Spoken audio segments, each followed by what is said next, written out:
Buenas tardes a todos. Ya empiezo hablando en español, en castellano, para que la gente que se conecta de todas partes del mundo pueda entenderlo. Y deciros que, bueno, estáis en esta sala gracias al esfuerzo de muchas personas de este mundo que siguen lo que he ido presentando durante muchísimos años en conferencias públicas que he dado por por tantos países, y que después de darse cuenta que realmente lo que se estaba presentando era algo que la gente debía conocer, me han apoyado, junto a las personas que habéis visto por aquí, para que esto sea una realidad y la gente de Girona pueda disfrutar de todas estas cosas que llegamos a presentar aquí, en directo, desde nuestro lugar. O sea que desde aquí, en mi reconocimiento, las gracias a todas estas personas de todo el mundo que han colaborado para que podamos tener esto. Dicho esto, pues vamos a empezar con este tema, el auténtico porqué de la guerra de Israel. Tened presente que lo que os voy a mostrar va a ser mucha información. Información que os mostraré de dónde está extraída para que veáis que no es un invento personal, sino sencillamente os expongo informaciones que ya circulan. Algunas ya las conoceréis, seguro. Otras, seguro que no. Y al final mostraremos algo también sumamente interesante. Vamos ya sin más a empezar esta conferencia, que la veréis desglosada por partes. Lo primero de todo, un informe de inteligencia. Nos situamos en el contexto de esta guerra que hay en la zona de Israel y vamos directamente por esto. La inteligencia israelí conocía con alto grado de precisión los planes de Hamás de secuestrar a 250 personas, según un informe. Esto sorprendió mucho, porque cuánta gente decía: ¿cómo puede ser? El Servicio de Inteligencia de Israel, que es el segundo más importante del mundo después del Vaticano, esto hay gente que no lo sabe, ¿y no se habían enterado de esto? Pues parece ser que sí. El caso es que no se hizo nada y pasó lo que ya sabéis. Además, se dijo que todo esto se investigaría, pero ahora no era el momento. No fuera caso que se interfiriera con los asuntos de guerra. Es lo que viene a decir este texto que está a mi espalda. Ahora, un recordatorio. Esto, por desgracia, hay gente que lo sabe, gente que no. Aparecía en el periódico ABC. Dice: cuando Israel confesó su participación en la creación de Hamás, fue un error enorme y estúpido. ¿Hamás? ¿Los terroristas? ¿Fueron creados por quién? Por el propio Israel. Bueno, sorprende, ¿no? Y ahora se han regirado, hace años se han regirado. En fin, son cosas que siempre sorprenden un poco. Si queréis más datos, aquí aparece cómo tienen claro que es verdad, esto es así, es indiscutible. Son datos que en medios de comunicación han dicho bastantes veces. Pero ahora vamos por factores implicados en esta guerra. Y esto es lo que vamos a ir desglosando. Yo os podría lanzar la pregunta: ¿por qué creéis que hay esta guerra? Unos me diríais, pues porque los de Israel y los palestinos no se tragan. ¿Habría alguna otra cuestión? Seguro que sí. Vamos a desglosar varias. Factor A: industria energética. ¿A qué me refiero con esto? El petróleo se lleva el protagonismo, pero el gas puede ser el gran problema tras estallar la violencia en Oriente Próximo. ¿Por qué? Por la implicación que hay en esa zona de gas y petróleo. Evidentemente, ese gas y petróleo lo quieren muchas naciones.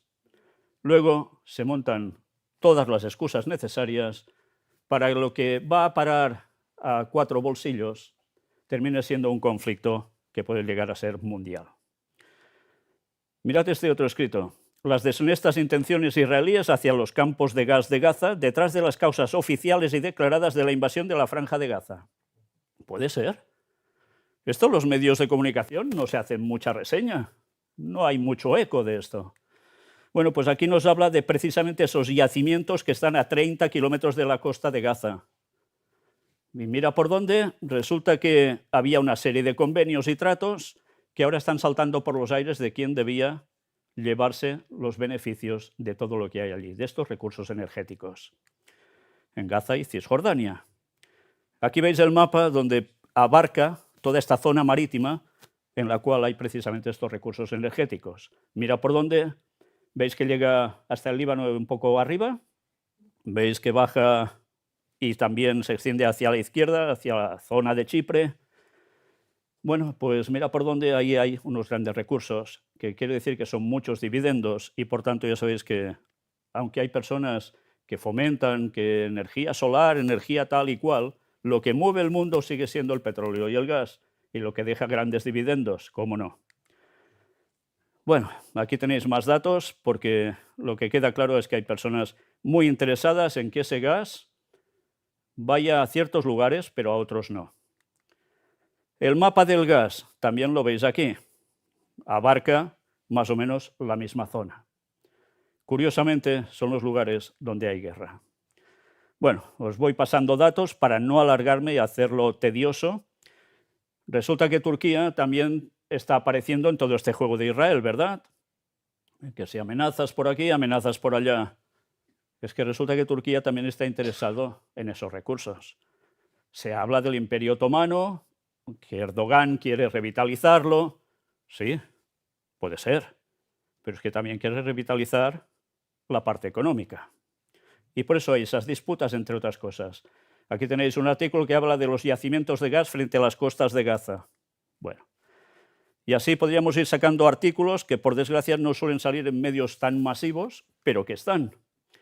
Y cuando habla del suministro de gas, petróleo, resulta que Europa, la Unión Europea, también participa de estos recursos. Por eso os extrañará cuando se dice no, que no se haga ya convenios con Israel, que no se les... ¿Que no qué? Europa no tiene recursos energéticos propios, depende de los exteriores. Y mira por dónde estos convenios... ¡Ay! Estos convenios. Pues estos convenios les convencen a unos y tienen necesidad para unos, pero para otros todo lo contrario. Con lo cual, no creáis que la Unión Europea irá diciendo drásticamente que va a cortar relaciones con Israel, así como así. Sigamos avanzando porque, bueno, la historia es larga. Yo os paso estas imágenes. Luego, si queréis, el PowerPoint está a vuestra disposición para que podáis leer todos los escritos tranquilamente y veáis que no me estoy inventando nada. Una cosa más. Israel trabaja para suprimir el acuerdo que permite al Líbano la explotación de gas en el Mediterráneo. Vaya, qué cosas. Y mira por dónde. ¿Qué sucede? Pues que hay la guerra que está llegando al Líbano y cada vez más. Será una casualidad, ¿no? Seguramente. No, es que claro, desde allí los atacan. Pues mira, va bien que los ataquen porque así de paso la explotación del gas pasa de unas manos a otras.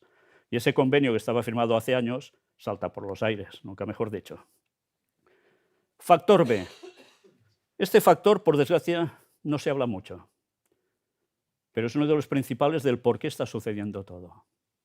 El Gran Israel. ¿Sabéis lo que es el Gran Israel? Israel es una nación relativamente pequeña, no muy amplia. ¿Por qué el Gran Israel? Vamos a recordar algo. Estad atentos. Vamos a pasar un audio. Es en catalán, se hizo en el canal 324, de aquí de Cataluña, pero lo hemos subtitulado al español para que todo el mundo lo pueda entender. Adelante. I en paral·lel a la guerra de Gaza, Israel continua ocupant territori a Cisjordània. Els últims dies s'ha apoderat de 1.200 hectàrees palestines, ha autoritzat 6.000 nous habitatges en diferents assentaments i ha legalitzat també 5 campaments que seran l'embrió de nous assentaments. Se n'ha autoritzat un per cada país europeu que ha reconegut últimament l'estat de Palestina, entre els quals hi ha Espanya. La nostra corresponsal, Roser Oliver Olivella, ha visitat un d'aquests campaments. Bon dia. A dalt d'un puig, al nord de la Cisjordània ocupada, hi ha la colònia salvatge d'Eviatar. La formen una vintena de mòduls prefabricats. Els seus habitants, famílies de colons armats que han fet de l'ocupació el seu objectiu a la vida. Fins fa poc, aquest campament era il·legal, no només segons la llei internacional, de fet ho són tots els assentaments israelians, sinó fins i tot segons el govern d'Israel. Però el ministre responsable dels assentaments, Bezalel Smotrich, del partit sionisme religiós, l'acaba d'autoritzar juntament amb 4 més. Un altre pas en el seu projecte de repoblar els territoris palestins amb milions de colons. L'objectiu? Annexionar-se a Cisjordània. Segons el Haim, un dels colons d'Eviatar, amb això no n'hi ha prou. S'ha d'anar encara més enllà a l'hora d'ampliar les fronteres d'Israel. Si Déu vol, ocuparem legalment la franja de Gaza, al sud del Líban, Síria i tots els llocs que ens pertoquen. Estic 100% segur que l'estat d'Israel serà tan gran com Déu ens va prometre. Aquesta colònia salvatge està ocupant terrenys privats palestins. El Mohammed és el propietari d'una part. A distància ens ensenya les terres a les quals ara no pot accedir i ens mostra els documents israelians que li reconeixen la propietat. No deixarem que ens prenguin aquesta terra per convertir-la en un assentament. No ens quedarem asseguts mirant-ho. Impossible. Si cal, vessarem la nostra sang. Mentre el món mira cap a Gaza, l'ocupació a Cisjordània agafa embranzida. Habéis oído bien, ¿no? O habéis leído bien, depende. Una vez más, ¿qué es el Gran Israel? Lo habéis visto por parte de colonos, llegan a expresarlo claramente, son sionistas. Esto quiere decir que quieren que Israel sea como era antaño, hace unos cuantos miles de años. Y esto no era solo el territorio actual de Israel, sino que abarcaba zonas del Líbano, zonas de Siria, pero también bajando al sur. ¿Os imagináis qué otro lugar? Hasta llegar a un río en concreto, el Nilo. Por tanto, también llega a afectar zona de Egipto. También parte de Arabia Saudita. Por cierto, estuvimos en Arabia Saudita documentando ciertos lugares donde los israelíes de la época, los israelitas, que se llamaban así en ese entonces, los hebreos, eran los que pasaron por allí y es muy interesante. Documentales que hemos ido filmando también os los iremos mostrando porque vais a quedar impresionados con la cantidad de cosas que hay que normalmente no se muestran. Pero dicho esto, lo interesante es ver cómo ellos están convencidos que deben seguir colonizando terreno. Da igual, las personas que mueran tienen que ser expulsados de allí, que vayan a otros lugares, pero que no se queden allí. Y ese territorio tiene que pertenecer a Israel. Por tanto, ahora un poco, pensad, ¿creéis que esto se puede acabar de hoy para mañana? El gobierno de Israel cada vez está cogiendo más fuerza una parte, una ala en concreto, y son precisamente el movimiento sionista, de los cuales vamos a ver algo dentro de poco. Y esta gente son los que están moviendo para que se consiga el Gran Israel. Ellos creen que es un mandato divino, que Dios hizo un pacto con ellos y sigue hasta nuestros días y más allá. Bueno, un análisis de textos donde ellos se basan demuestra que eso no es así, pero ellos no lo aceptan. Vamos a seguir con más información, porque ahora vamos a Turquía y Erdogan dice, si no se detiene a Israel, podría apuntar a Turquía como con su delirio de la tierra prometida. Sí, porque hay una parte que también queda afectada. Bueno, mira por dónde Erdogan, que también le interesan recursos financieros que extrae de petróleo y de gas, ve a Israel ya prácticamente como un total enemigo.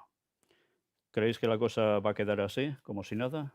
¿O tarde o temprano va a pasar algo? Ya sabéis que hoy precisamente ha habido el ataque de Israel a Irán, precisamente esta noche. La cosa se irá complicando. Aquí Erdogan nos viene a decir que lo tiene muy claro, que van a ir por su tierra y ellos tienen que impedirlo, porque además en todo esto hay algo en juego. Y ese algo en juego es un honor con un orgullo, etcétera, etcétera. Pero desde luego, cuando veis las declaraciones, y ahora dentro de poco vais a daros cuenta, se trata de un lugar especial que es el que está en juego, que es la clave para todo este conflicto. Una pregunta nos hace aquí. ¿Son Gaza y el Líbano la punta de lanza de la implementación del Gran Israel? ¿Os dais cuenta? Hay lugares que ya se habla de esto. Normalmente los medios de comunicación poco. ¿Habéis visto alguna frase? Que hay gente que quizás habrá oído esta información de este programa de televisión y no sabe relacionar exactamente a qué se refieren porque desconocen la historia. Pero del Gran Israel se habla de hace tiempo y el movimiento sionista va a trabajar y hará todo lo posible para que esto sea una realidad y en nuestros días, Aquí se da explicaciones y se habla del territorio que abarca lo que ellos pretenden: Siria, Arabia Saudí, Mar Rojo, Península del Sinaí. En esos lugares hemos estado, hemos documentado cosas interesantísimas, etcétera, etcétera. Bueno, pues todo esto es el territorio que quieren conquistar y lo van a hacer. Y lo van a hacer. Hay una declaración, la famosa declaración Balfour, en Inglaterra, que dio acceso a que existiese el actual Israel. Primero hubo la declaración Balfour en 1917, después ya sabéis todo lo que pasó, holocausto, demás, 1948 la ONU hace la resolución para que pueda existir el Estado de Israel. El día que entréis en nuestra web, veáis todo lo que hemos presentado, y si no, algún día podremos hacer una conferencia también sobre ello, vamos a examinar por qué se produjo esa declaración, a cargo de quién, y veréis implicaciones de personas que tienen que ver con lo que tenemos a la entrada que tenéis allí. Y en algunas fotos lo mostramos. Hablamos de sociedades secretas y hablamos de algún otro, una gran entidad que queda al margen aparentemente, pero que estaba ahí, todo en su momento. La zona en concreto, aquí la veis en el mapa. Israel, que es actualmente la parte azul de la izquierda en vertical y nada más. Pues todo es el Gran Israel. Esto es el territorio que quieren conquistar. Porque tendrán más seguridad, dicen, y porque esto es lo que Dios les dio. Bueno, sigamos. Netanyahu promete sostener, atención a estas palabras, su misión sagrada contra Hamás tras cumplir la guerra un año. Era noticia de este 7 de octubre de 2024. Misión sagrada. Fijaos que no está hablando de una guerra más, una guerra justa, una guerra de no sé qué. No, no. Está hablando con términos religiosos. Aquí, una vez más, tiene que decir que difundir el bien, erradicar el mal, es la función de ellos. Y llega a decir también, aferrándonos a la raíz, rebrotará el árbol de la vida. Cuando un judío te habla del árbol de la vida, no es un árbol como cualquiera que podamos tener por aquí. Está teniendo una simbología. El árbol de la vida aparece en escritos bíblicos y ellos lo recogen como el árbol que es del cual mana la vida y que llega a abarcar a todos los que se acojan a esas ramas. Bueno, en definitiva, a un periodo mesiánico. ¿Sabéis qué es esto? A que llegue un Mesías que lo solucione y que una a todo el mundo. Y ellos van a ser los que van a trabajar para esto. Esta explicación normalmente no la vais a oír mucho en las noticias, pero es lo que hay. Y ahora preparaos por todo lo que va viniendo. Netanyahu amenaza con una larga guerra. ¿Dónde? En el Líbano. No, estos son 4 ataques y ya está. ¿Sí? Pues va a ser que no. ¿Y por qué? Pues porque le interesa también toda esa zona. Vamos a ver ahora otro vídeo, también del canal 324. Y estad atentos porque aquí sí que se ven imágenes, está en catalán, pero también subtitulado en español. Pero estad muy atentos a lo que se llega a decir. I mentre Blinken intenta contenir el conflicte, hi ha mig miler de colons israelians radicals que han acampat a la frontera de la Franja per reclamar el seu dret a ocupar Gaza i expulsar-ne els palestins. Es tracta d'un moviment supremacista que té el suport dels partits d'extrema dreta que formen part del govern de Benjamin Netanyahu. S'han concentrat durant 2 dies a tocar de la frontera amb Gaza sota el lema «Gaza és nostra per sempre, preparem-nos per colonitzar-la».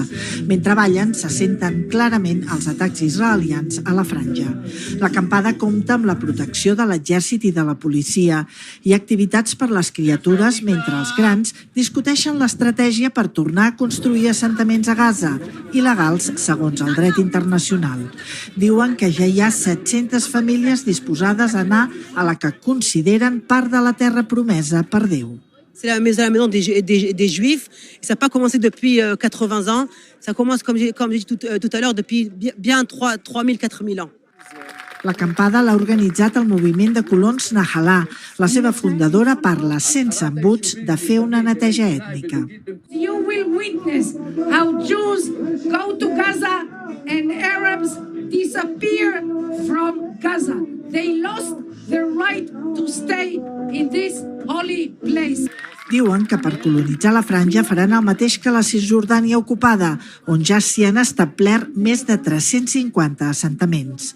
A la trobada hi participen també diversos parlamentaris de la coalició governamental i els 2 ministres de l'extrema dreta, el de Finances, Bezalel Smotrich, i el de Seguretat Nacional, Itamar Ben-Gvir.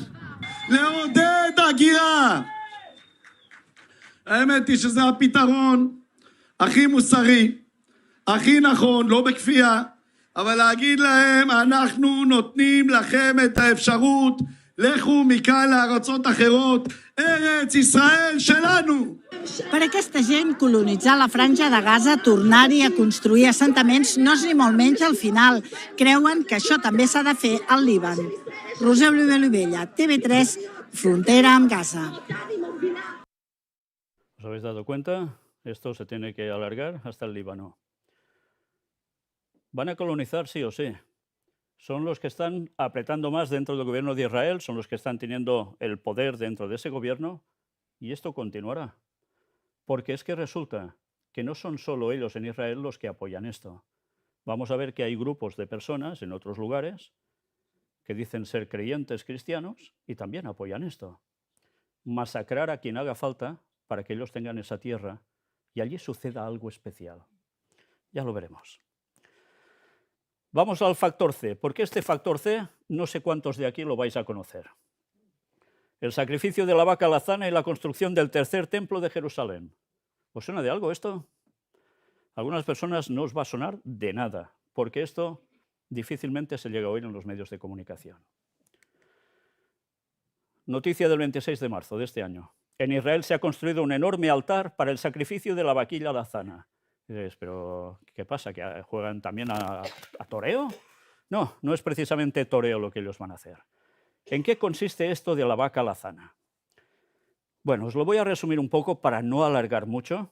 El texto os lo voy a mostrar para que podáis verlo, pero os hago un poco de resumen. Resulta que desde Texas, en Estados Unidos, se enviaron 5 vacas alazanas o rojas, para que me entendáis, a Israel. Según las normas, de un lugar a otro no se puede circular mercancía de ganado si no pasan ciertas restricciones, controles, etc. Bueno, era imposible, al final la cosa se arregló para que pudiese ser, y se enviaron 5 vacas que un granjero en Texas había preparado porque a Israel les interesaba mucho. Resulta que ese señor era un evangélico sionista, o sea, un evangélico, un protestante, que quiere que Israel tenga su tierra, que abarque toda esa gran zona que hemos visto y que así luego aparezca alguien. Él envía las vacas. Cuando llegan esas vacas son súper bien recibidas, como si hubiese llegado allí, yo qué sé, qué mega estrella del rock. Hicieron fiesta, se lo pasaron muy bien. Y esas vacas están en un lugar, aquí veis a 3 de ellas, están en un lugar recluidas, donde dicen que preparan para que puedan ir a verlas. Son vacas que son jovencitas y esas vacas tienen algo importante. Lo algo importante es que no tienen ni un pelo blanco, como yo. Bueno, yo cuando me lo dejo sí. Y resulta que estas vacas deben cumplir una misión para ellos. Estamos hablando de los judíos religiosos, no de los otros que hay, que pueden ser gnósticos, ateos o lo que sea. Los que creen en el judaísmo. Estos señores dicen que necesitan una vaca roja para ser sacrificada, que no tenga más de X años, y cuando eso suceda debe ser quemada, y con hisopo y agua esas cenizas quemadas deben ser esparcidas sobre una cierta superficie y también sobre el pueblo en general. Y así se purifica todo. Cuando se dice purificar, quiere decir que se limpian de pecados, etcétera, etcétera, y ellos pueden ser considerados como santos y pueden hacer algo que antes no podían hacer. Resulta que en todo el periodo de la historia, de estas vacas ha habido 9. Y ahora ha aparecido una que puede ser la 10ª de estas 5. He de deciros que las controlan minuciosamente. Imaginaos la situación, parece de risa, pero es que es verdad. Van con una lupa, pelo por pelo, mirando cada vaca, y si le sale un pelo blanco, ya queda descalificada. Ya no puede ser sacrificada porque deja de ser pura. ¿Sabéis? De esas 5 vacas hay 3 que han quedado descartadas, quedan 2. ¿Y por qué tienen que sacrificar entonces esa vaca? ¿Qué ha hecho la vaca? Bueno, pues la vaca les cumple a ellos el requisito esencial. Según una profecía escrita por Maimónides, que fue un judío muy listo, que estuvo en Andalucía, etcétera, etcétera, él escribió en esos años que habría una vaca que debería ser sacrificada, y que gracias a eso se podría levantar algo, el tercer templo de Jerusalén. ¿Sabéis? En Jerusalén se habla que han habido 2 templos. El primero fue destruido, el segundo fue edificado en tiempos de Jesús. Herodes lo reedificó, lo hizo muy bonito. Llegaron los romanos enfadados y al final también se lo cargaron todo. No quedó piedra sobre piedra, como había dicho Jesús que pasaría, es curioso, ¿eh? Y resulta que pasan años, pasan 2000 años, están sin templo. Y ellos, en su creencia, dicen que cuando llegue el templo, se edifique el templo, entonces se van a solucionar los problemas del mundo. Y resulta que ese concepto, muchos evangélicos protestantes que dicen que estudian la Biblia, creen que eso es así también. Y antes no creían esto, ahora lo creen. Hace unos años cambiaron sus pensamientos y ahora creen esto. Eso se debe a una cierta influencia judía que ha habido por detrás, financiando ciertos movimientos religiosos. Ellos no se han enterado y los han llevado a pensar esto como una realidad. Y luego veremos lo que están diciendo también esta gente. Resulta que estas vacas, para ser sacrificadas, se esperaba que fuera en abril. No se produjo el evento. Llegó la Pascua y no se produjo. Se dijo que seguramente sería en octubre, porque están a punto de cumplir la máxima edad para ser sacrificadas. De momento no se sabe si las han sacrificado. De repente han desaparecido las noticias sobre las vacas alazanas. Iban saliendo periódicamente. Ahora no se habla. ¿Qué ha pasado con ellas, con las 2 que quedaban? No lo sabemos. Pero si ha sido sacrificada, que dicen que podía haber sido sacrificada y no se supiera, hay todo un movimiento que ya se prepara para hacer algo, la purificación del monte del templo. Ellos quieren levantar el tercer templo de Jerusalén, pero para hacer eso tienen un problema. ¿Qué problema creéis que pueden llegar a tener para levantar un templo en un lugar en concreto, en Jerusalén? Ahora lo vamos a ver, pero antes, mirad las vacas. Despite the deadly outcome across the region, one trigger for the Hamas rampage has been widely overlooked. Chris Livesay has the story from Jerusalem. The infamous October 7 massacre that sparked a war. But one confounding yet eye-opening motive has escaped the headlines. In a recent speech, a Hamas spokesman blamed the Jews for bringing red cows to the Holy Land. The cows he's talking about at a secure, undisclosed location are these, red heifers, to be precise. Some Jews and Christians believe they're the key to rebuilding the historic Jewish temple in Jerusalem and to beckoning the Messiah. To understand, you have to go back nearly 2,000 years when the ancient Romans destroyed the last temple in the city. To rebuild it, these believers point to the Bible's book of Numbers. It commands the Israelites to sacrifice a red heifer without defect or blemish, and that has never been under a yoke. Only then can the temple rise again. Caring for them on an Israeli settlement in the West Bank is Yitzhak Mamo. So we have here, after a long research, we find in Texas. In Texas? Texas, United States of America.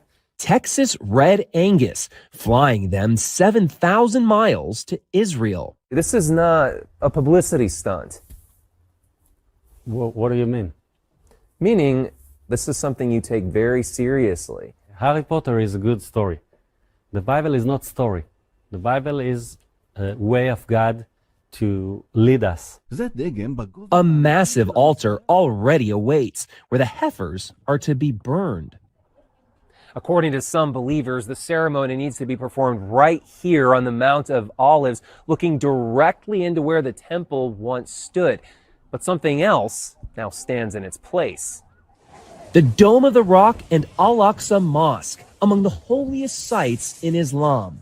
Today, only Muslims are allowed inside, but that's not stopping Jewish activists outside. Once you got, you started here. 6 days a week, Melissa Jane Kronfeld leads groups from around the world who defiantly pray, as close as armed guards permit. It's not about the destruction of Islamic holy sites. It's about preserving this place and being guardians over the house of God for all people. So So you're happy with it where it is? No, it's going to go 100%, but I believe It's gonna go. It's 100%. Yeah, the whole thing is going to go. We have to build a temple. When you say that Dome of the Rock has to go, MJ, it's hard for me to imagine something more incendiary. Well, let me ask you something. The Middle East seems pretty destabilized right now, and the war, if I'm not mistaken, is already here. To be clear, hers is a dream not shared by the Israeli government or by the vast majority of Israelis and Jews, but it's been enough to incite numerous Islamist groups. Hamas has dubbed its October 7 assault on Israel the Al-Aqsa Wave and has the Dome of the Rock on its emblem.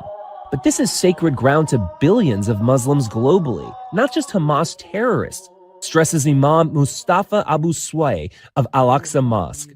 Al-Aqsa Mosque belongs to all Muslims. So you'll find reaction from Indonesia to Toronto to New York. That's really given. Al-Aqsa Mosque belongs to all Muslims, and the Muslims today are 2 billion people. Simply by performing these acts, are these Jewish activists kicking a hornet's nest? They are. A hornet's nest they're kicking all the way to Capitol Hill. So good to see you here in the nation's capital. Those sacred cows were showcased in Washington at a recent prayer gathering. Many evangelicals believe these red heifers will usher Christ's second coming. And we need the Messiah to come, right? So for me, the red heifer, it's red for the blood of Jesus Christ. Back in the West Bank, Mamo says the ceremony could take place any day. But can you understand why Hamas could be outraged by something like this? I cannot understand that even if they are right, why they have to slaughter and rape people to win their war. Terrorists have been attacking us before we ever dreamed of these cows, he reflects. They don't need them as an excuse to kill. For CBS Saturday Morning, Chris Livesay, Jerusalem. He visto que se habla de bastantes factores aquí. Resulta que los musulmanes de Hamas que atacaron en ese día, atacaron porque decían, y ahora lo veréis en declaraciones, algo sumamente importante. Y es que sabían que había vacas alazanas para ser sacrificadas y que si eran sacrificadas temían que iban a cargarse el monte del templo con las mezquitas de Al-Aqsa, el Domo de la Roca. Y habéis visto lo que él declara, 2.000 millones de musulmanes. Es una amenaza, dicen. Es una amenaza, velada, pero es una amenaza. Si atacan allí, hay musulmanes en todas partes. ¿Estoy yendo contra las personas de creencia musulmana? No, estoy diciendo un dato que dan ellos. ¿A qué equivaldría destruir esas mezquitas ahora? ¿Os dais cuenta? La magnitud de eso ni nos lo imaginamos. Pues por eso hubo ese ataque y ellos declararon que era para liberar a Al-Aqsa. Es cierto. Es bueno, es santo también que hagan los musulmanes de Hamas, terroristas, llamadle como queráis, liberadores, yo qué sé, cada uno que piense lo que quiera. El hecho, yo os presento el hecho, luego cada uno piense lo que quiera. ¿Que empiecen también a masacrar, a violar y a lo que sea? No, claro que no. Pero es que nos deberíamos remontar más en la historia y saber si realmente era conveniente que los judíos fueran a parar a esa zona de nuevo. Para ellos es profecía, debía cumplirse y trabajan para eso. ¿Pero eso decían las profecías en verdad? Haced un análisis detallado como hemos hecho nosotros y os dais cuenta que no. Pero es el pensamiento que han implementado. ¿Y habéis visto para qué quieren volver a levantar el templo en Jerusalén, el tercer templo? ¿Para que aparezca quién? ¿Un cantante de rock? ¿Hacer un concierto? El Mesías. Para que aparezca el Mesías. Por tanto, esto que está pasando no va a parar hasta que consigan levantar el tercer templo de Jerusalén. Y allí se pondrá alguien. Y pronto vamos a ver quién. Antes, mirad esto. La página que veis aquí es del Instituto del Templo. Son los señores judíos que trabajan más intensamente para que ese templo se levante. Y aquí nos da un poco de explicación más de cómo vienen esas vacas, etcétera, etcétera. Me lo voy saltando rápido, ya os digo que si queréis el PowerPoint estará para vosotros, para que podáis leerlo. Pero hay una declaración de un judío que decía, refiriéndose a los de Hamas, ellos entendieron la importancia de las novillas rojas mejor que nosotros. Por eso hicieron el ataque, dicen. Seguimos avanzando. Me salto todo esto. Y una vez más, veis las vacas en cuestión y cuando las veis así dices, pobrecillas, qué ganas de sacrificar estos animalitos tan bellos, ¿no? Y este es el señor que las está criando como si fueran sus propias hijas. Les ha puesto ventiladores, pues claro, ya sabéis que en Israel, en según qué época, el calorcillo aprieta. Y aquí tenéis a 4 de ellas, de las cuales ahora ya solo quedan 2 que sean aptas. Pero estad atentos a lo que dice aquí. Es extraído de su página. La verdad sobre las vacas rojas en Israel. Jamás citó las vacas rojas de Texas como justificación para la masacre del 7 de octubre. 20 millas al norte de Jerusalén, 5 vacas Angus rojas de Texas mastican hierba, ajenas al hecho de que jamás citó su mera presencia en Israel como razón para su masacre de civiles israelíes el 7 de octubre. El portavoz de la organización terrorista dice que las vacas fueron una justificación para el ataque, afirmando que traerlas a Israel fue una agresión basada en un mito religioso detestable. Evidentemente la creencia judía y la del Islam no tiene nada que ver. Aunque si supierais en verdad de dónde surge la creencia del Islam, algún día lo presentaremos en conferencia, alguna cosa percibiríais. En su misma página podéis ver aquí, ¿veis a este señor de blanco en medio de las vacas? Fijaos, en nuestros tiempos el mandamiento de la vaca roja adquiere cada vez más significado, porque sin ella no se puede reanudar el servicio divino del templo sagrado. Hay un renacimiento espiritual hoy en Israel. Después de casi 2000 años, Israel se está moviendo claramente hacia el momento en que se reconstruirá el templo sagrado en el monte Moria, el tercer templo profetizado. ¿Lo tienen claro? Está llegando ese momento. O sea que está llegando el momento ¿de qué? De un conflicto impresionante. Y en su misma página dice, ayuda a construir el templo sagrado en nuestro tiempo.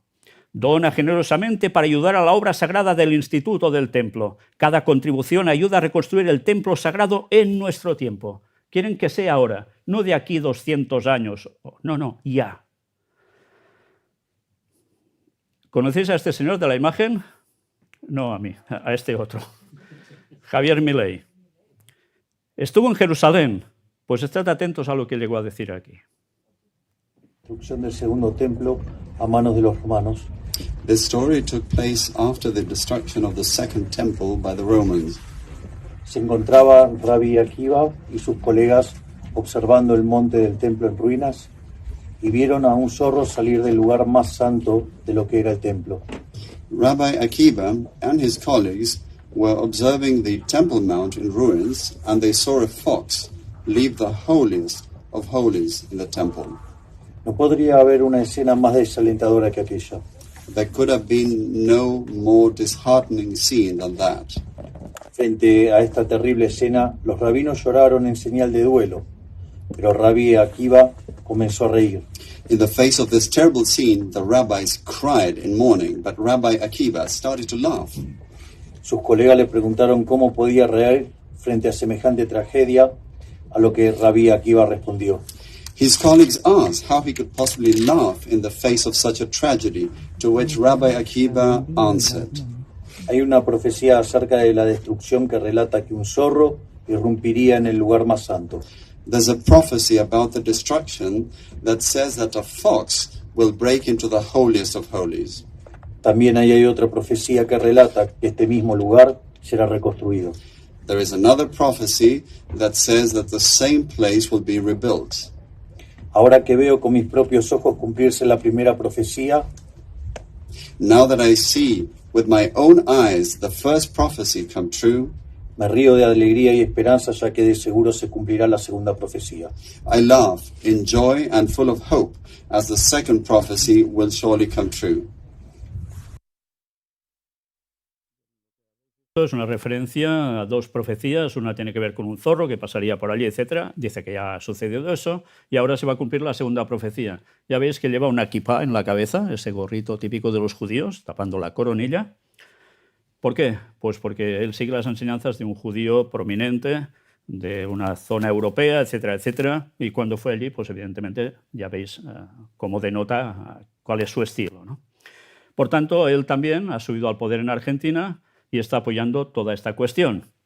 Vamos a ver más cosas.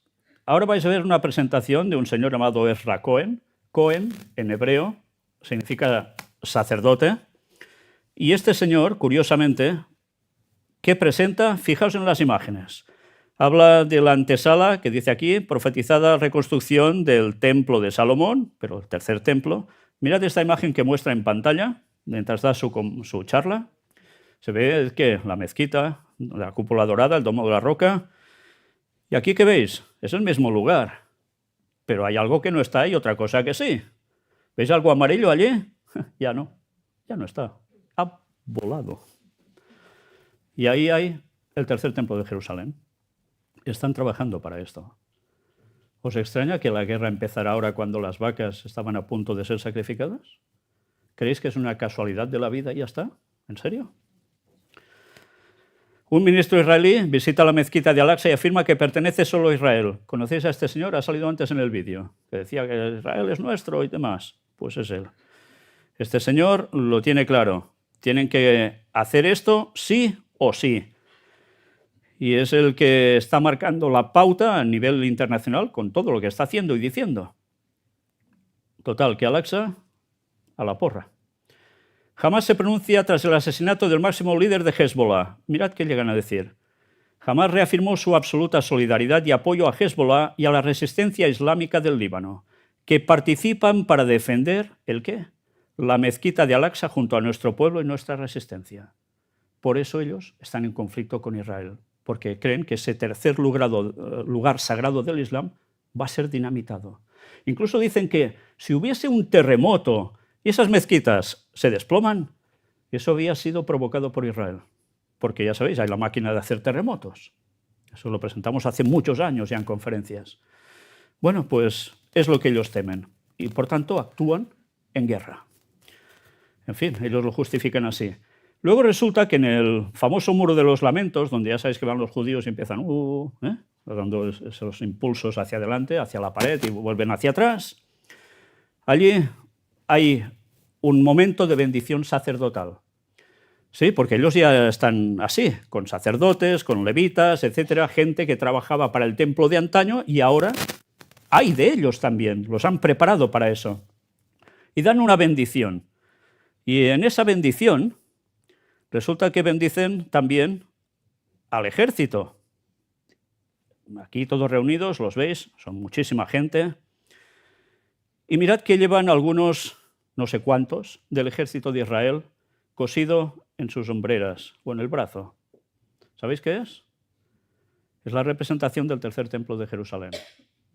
Ellos luchan para conseguir esto. Lo veis en la gorra, lo veis en el brazo. Foto muy significativa. ¿Apuntando hacia dónde? Ya lo veis, ¿no? En la imagen. Impresionante, ¿eh? La cúpula amarilla, sí. Más fotografías.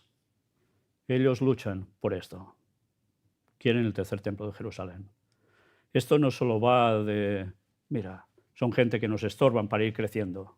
Va de mucho más que eso. Quieren la venida del Mesías. Luego veremos qué tipo de Mesías.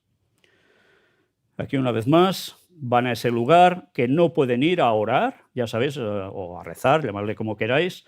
Los judíos no pueden entrar a esa explanada de las mezquitas y empezar a hacer sus rezos. Solo pueden hacerlo los del mundo del Islam o puedes ir como turista, nada más.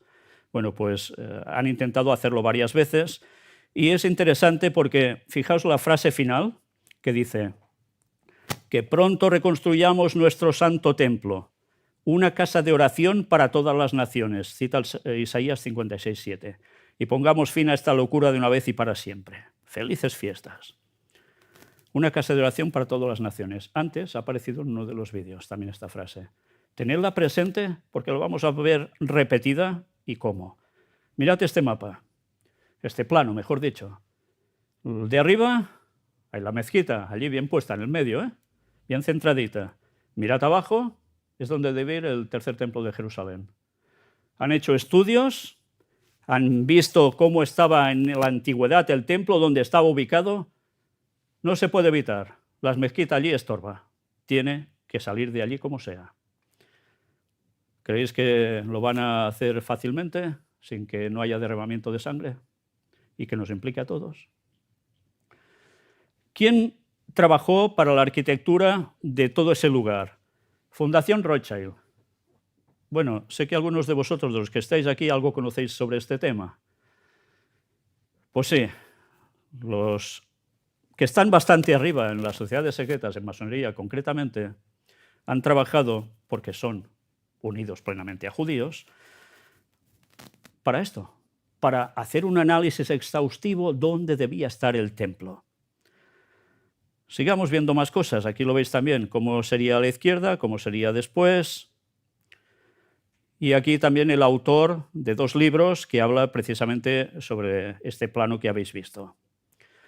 Pero hay una entrevista también al actual arquitecto del templo. Sí, ya hay arquitecto para el templo. Ya hace muchos años presentamos declaraciones que decían que ya estaba todo preparado solo para que cuando llegara el momento, ¡hop!, se cogieran las piezas y se montaran. Allí no va a haber martillazos ni cincelazos, no va a haber nada de eso. Pero se va a montar todo en un pim-pam, rápido. Pues además están proyectando toda una Jerusalén realmente enorme. Mirad el plano que tiene en su mano mientras está siendo entrevistado por otro rabino. ¿Veis lo que hay allí? Pues el tercer templo de Jerusalén. Mira qué cosas. O sea, no es solo preparar la ciudad, preparar en ciudad en consecuencia de ese templo. En fin, aquí nos narra parte de esa entrevista. He dejado solo las partes más interesantes para que podáis leerlo cuando queráis, pero van directamente a construir esto. En la imagen que veis aquí, este señor, el arquitecto, mirad la parte de abajo de la fotografía, en azul claro. Lo que veis más elevado es precisamente la entrada del tercer templo de Jerusalén. Esto no es gratis, de hacer.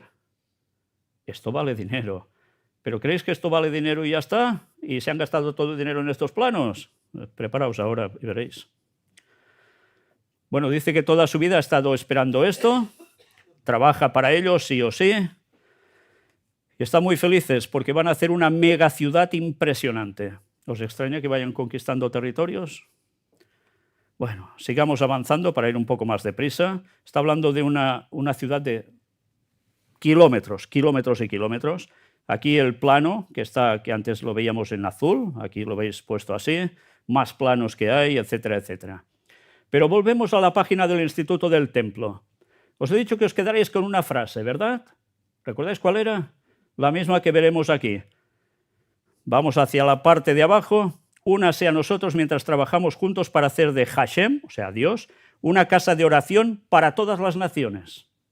De generosamente el Instituto del Templo. Bueno, esa frase siempre la ponen, claro. Pero una casa de oración para todas las naciones. Ellos creen que en el momento en que se edifique ese templo, se acabará el Islam, se acabará el cristianismo, se acabará todo, ateos y lo que sea, y todos irán a adorar allí, todos, porque será casa de oración para todos los pueblos. Habrá una manifestación de alguien divino allí. Eso es lo que ellos creen. ¿Creéis que la guerra se va a acabar así como así? No pararán hasta cumplir no su objetivo, sino una agenda. Y cuando digo una agenda, es algo que ha estado previsto y se ha trabajado durante miles de años. Y no solo 2000 años. Podríamos hablar de 6000 años. Pero eso ya lo hablaremos en alguna otra parte. Ahora viene una lista de imágenes. Estad atentos si queréis y si no también, porque vais a ver todo el dinero en que se gastan esta gente para hacer el templo. Tienen hechas las puertas. Aquí las tenéis. Son enormes, enormes. Han tenido que hacer todo un estudio para que se aguantaran, se sujetaran bien, porque se desplomaban, no había forma de aguantarlas. Bueno, un político además le da por tallar piedras para construir el tercer templo. Sí, se ve que tiene tiempo libre y se dedica a esto. Y hay vídeos donde se le ve esculpiendo, dando martillazos, preparando los bloques. Tejen los vestidos de 50 sacerdotes del tercer templo de Jerusalén, descendientes de Aarón. Curiosamente saben quiénes son descendientes de Aarón. Aarón era el hermano de Moisés, el que oficiaba en el tabernáculo, que es el santuario que ellos llevaban arriba y abajo, antes no hicieron el templo de piedra. ¿Cómo lo saben quiénes son descendientes de Aarón? Cohens. Resulta que el apellido Cohen, los judíos, no se lo han cambiado nunca.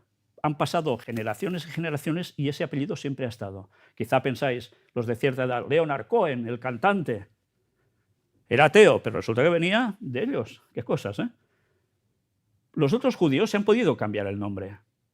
Incluso el Papa Ratzinger, ¿sabéis de quién hablo? ¿Quién era el Papa Ratzinger? ¿Lo recordáis? El alemán, sí. Benedicto XVI. Pues él no era Ratzinger, era Ratzinger. Y se puso la T para cambiar el apellido. Bueno, y así, no él, sino evidentemente sus ancestros, y así tantos más, que se han cambiado hasta totalmente los apellidos. Bueno, luego pasó también cosas como en España, que a los judíos que se quedaban aquí, que eran los conversos por fuerza al catolicismo, tantas veces, les cambiaban los apellidos. Y por eso algunos se llaman Cerdo de apellido. Sí, sí, es curioso, porque tú ves, hombre, ¿a quién se le pone un apellido que se llame Cerdo, no? Qué poca gracia. Pues era una venganza hacia ellos, o sea, una mofa. Y luego los que son nombres de color, rojo, etcétera, nombres de ciudad, pues bueno, vienen de judíos. Pero todos se lo cambiaban, ellos no. Pero aparte, resulta que hay un linaje especial, que eran los sumos sacerdotes. Y los sumos sacerdotes tienen una curiosidad también. Cromosomas. Hay un cromosoma que los diferencia del resto. Y aún en nuestros días se mantiene. Y por eso saben quién puede acceder al sacerdocio. Bueno, vayamos viendo, porque se han hecho estas 50 vestiduras, no es para decorar solo, Todos son donaciones, etc. Aquí tenéis una maqueta del Santo Templo, el tercero y el último, que será construido muy pronto en Jerusalén, dicen. Esta es la piedra angular. Ya sabéis que los edificios de antes se ponían sobre piedras angulares grandes. Bueno, pues ya la tienen. Arpas, también. Este hombre dice algo interesante, y quedaos con lo que dice este hombre, porque al final hablaremos de esto. Este hombre, Shlomo Goren, un antiguo rabino de Jerusalén, aseguraba que el arca del pacto, de madera de acacia y recubierta de oro, que contenía la vara de Aarón, el maná del desierto, las tablas de los 10 mandamientos, se encuentra escondido en uno de los subterráneos de las partes de escape que tenía el templo hace años.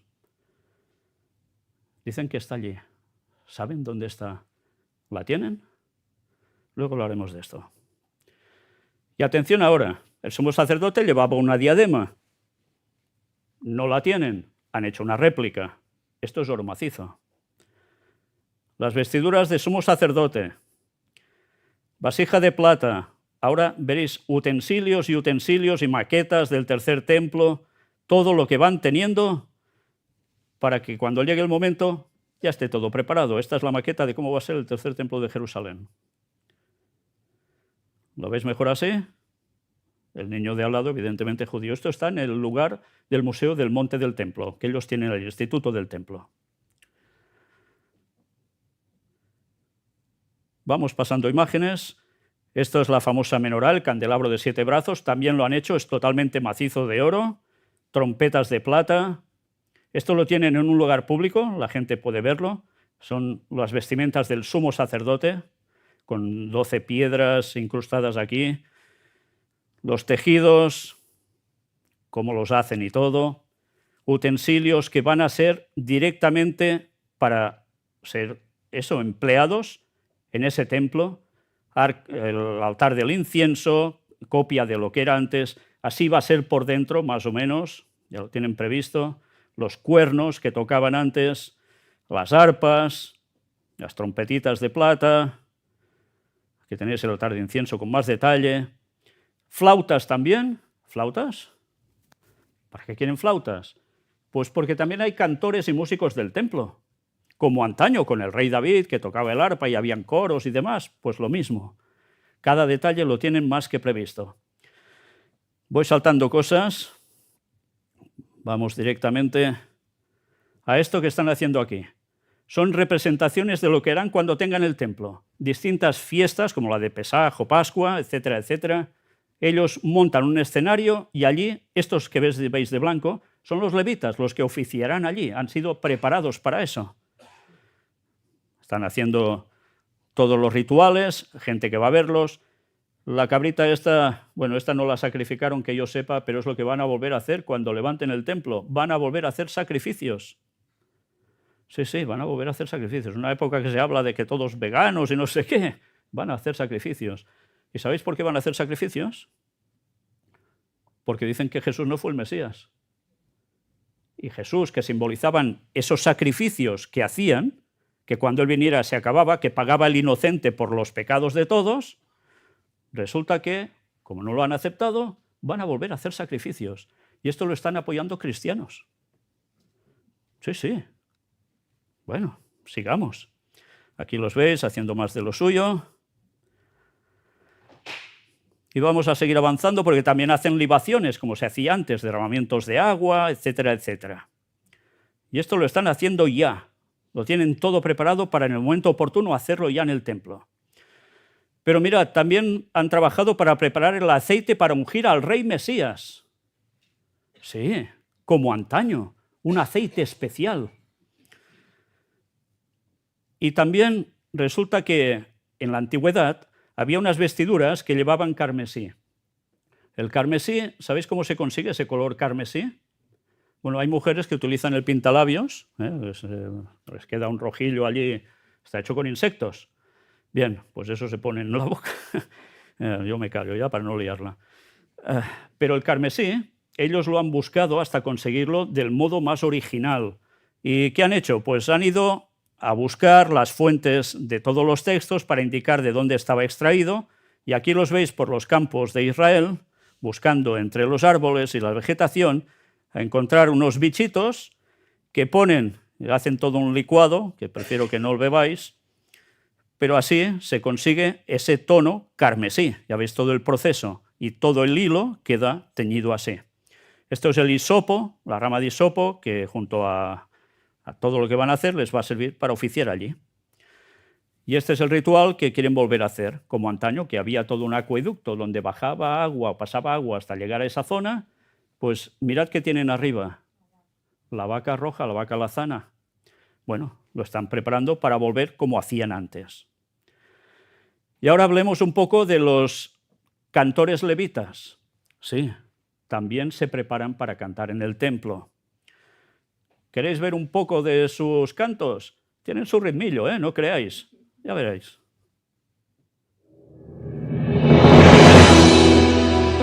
שמחה הבאת השואבה שהתרחשה בשעה זו כאן ממש מהלב האירה את כל חסרות עירנו האהובה. אותו רבי יהושע בן חנניה שהעיד על החגיגה מן הלוויים המשוררים היה לפניו נתנו חסידים ואנשי מעשה עבור קוצר אור בידיהם גם גשם לא חששו.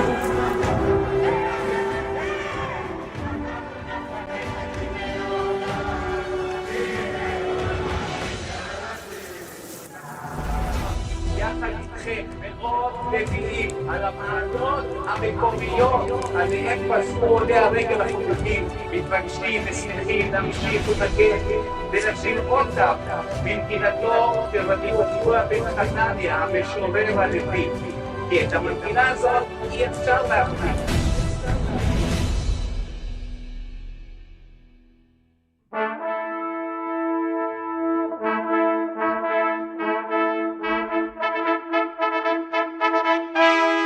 את פניך השם אבקש, את פניך אבקש, את פניך אבקש אבקש.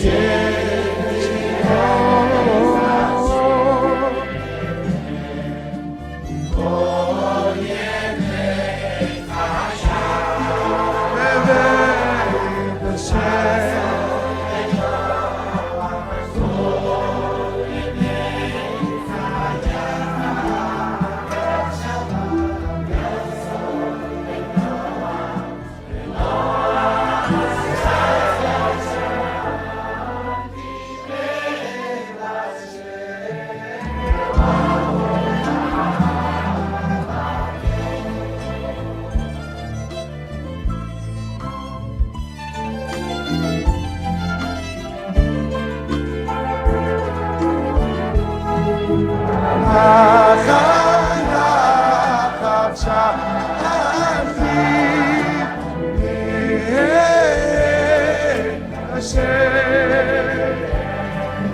שבתי בבית השם כל ימי חיי לעשות בנועם השם כל ימי חיי ולבקר את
מחכה בחלום.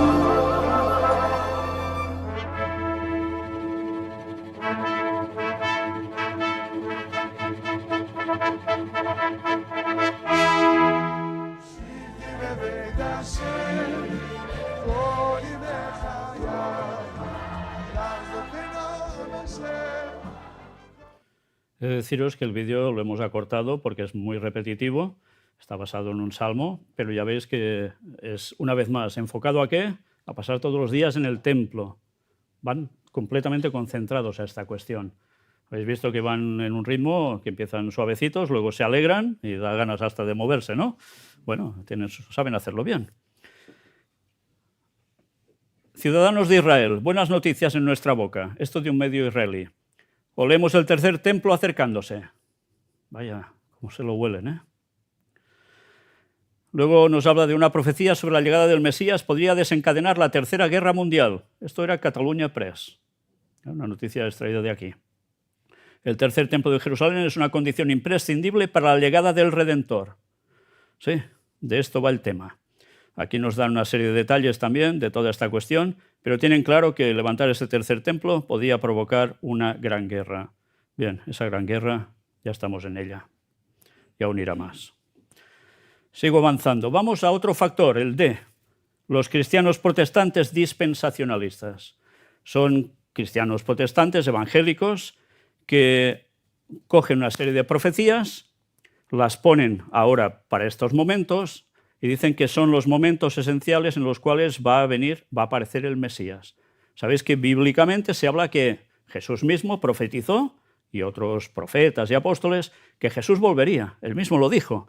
Dio una serie de señales, y resulta que están pasando, pero hay un final que ellos enmarcan en un cierto momento y que creen que era necesario levantar este tercer templo de Jerusalén para que los propios judíos se conviertan al cristianismo, porque cuando aparezca ese Mesías les diga, hey, que soy yo, que soy Jesús, que sí, me matasteis en la cruz, pero soy yo, y ahora tenéis una segunda oportunidad y todos cristianos.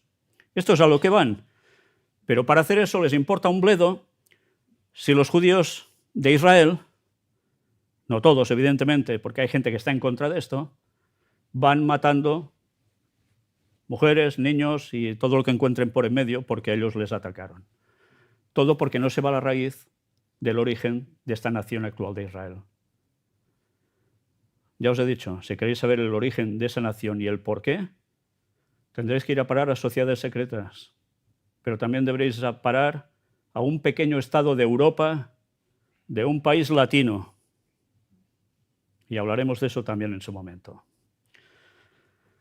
Bueno, mirad, solo unas declaraciones para ir un poco deprisa.